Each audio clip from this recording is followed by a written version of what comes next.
میری اور آپ کی زندگی میں صبر و شکر کے حوالے سے ایک بنیادی بات جو سمجھنے کی ہے وہ ہمارا بطور مسلمان تقدیر پر ایمان لانا ہے، اور تقدیر پر جس کا ایمان ہوتا ہے وہ یہ جانتا ہے کہ اللہ رب العزت کے فیصلے منطبق ہیں، اور قدر اللہ ما شاء فعل، جس طرح اللہ رب العزت نے مقدر کیا اور جس طرح چاہا وہ اس نے کیا۔ جب یہ انسان کے اندر پختہ ہو جاتا ہے پھر اس کے لیے بڑی آسانی ہو جاتی ہے۔ اب جب تکلیف پہنچتی ہے تو انسان کو یہ خیال آتا ہے کہ میرے رب نے یہ بات اسی طرح لکھی۔ حضرت یعقوب علیہ السلام کو اپنے انتہائی محبوب بیٹے حضرت یوسف علیہ السلام کی گمشدگی کی جب خبر ملتی ہے اور پتہ یہ چلتا ہے کہ بھائی تو کہتے ہیں اس کو بھیڑیا کھا گیا، اب وہاں پر کہتے ہیں فصبر جمیل، میں صبر جمیل کروں گا، ایسا صبر جو شکوے کے بغیر ہو۔ اگر ہمیں صبر کرنا پڑے تو ہمارا صبر کیسا ہوتا ہے؟ رود ہو کے ساری دنیا کے ساتھ باتیں کر کے اللہ رب العزت کی رحمت سے نا امید ہو کر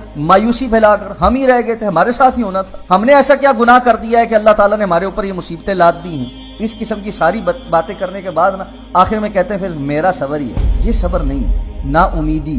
اور نا امیدی کیوں آتی ہے؟ جب انسان اسباب کو اور اپنے ارد گرد کے ماحول کو تولنا شروع ہو جاتا ہے، پرکھنا شروع ہو جاتا ہے، دوسروں کے ساتھ کمپیئر کرنا شروع ہو جاتا ہے، جبکہ وہ اللہ رب العزت کی تقدیر کے، اللہ کی مشیت کے جو فیصلے ہیں ان پر فوکس نہیں کر رہا ہوتا۔ نعمتیں ملنے پر وہ کبھی ایسا شکوہ نہیں کرتا کہ میں تو اس کا مستحق نہیں تھا، باقی اتنی دنیا قسم پرسی میں ہے، میں کیوں خوشحال ہوں؟ اتنے بیمار پڑے ہوئے ہسپتالوں کے اندر علاج معالجے کی سہولتیں نہیں، میں کیوں صحت میں ہوں؟ میری اولاد کیوں پھل پھول رہی ہے، باقی کتنی دنیا ہے ان کے بچے روڈوں کے اوپر کوڑا چن رہے ہیں۔ یہاں پر ہم کبھی سوال نہیں کرتے، اللہ سے شکوہ نہیں کرتے کہ اللہ مجھے کیوں دے دیا، تو نے اس کو کیوں نہیں دیا۔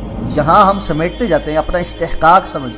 اللہ رب العزت کی تقدیر پر ایمان، اللہ کے فیصلوں پر یقین، یہ انسان کو صبر کرنے میں بہت معاون ہو جاتا ہے کہ یہ بات میرے مقدر میں اس طرح لکھی تھی، اس کو کوئی نہیں ڈال سکتا تھا۔ حضرت عبداللہ ابن عباس رضی اللہ عنہما کو آپ نے نصیحت فرمائی کہ بیٹے یہ بات پلے باندھو، ساری دنیا مل کر تمہیں کوئی نفع پہنچانا چاہے نہیں پہنچا سکتی سوائے اتنا جتنا اللہ نے تمہارے مقدر میں لکھا۔ اور یہ بات بھی اچھے طریقے سے جان لو، ان الدنیا لو اجتمعت علی ان یضروک بشیء، ساری دنیا مل کر تمہیں کسی چیز کا سے نقصان پہنچانا چاہے نہیں پہنچا سکتی سوائے اتنا جتنا اللہ نے تمہارے مقدر میں لکھا۔ اس لیے تقدیر پر ایمان مضبوط کیجیے، اور اللہ رب العزت کے فیصلوں کو تسلیم کرنا، ان کے سامنے سر خم کرنا اور ان پر راضی رہنا، یہ صبر کی بنیاد ہے۔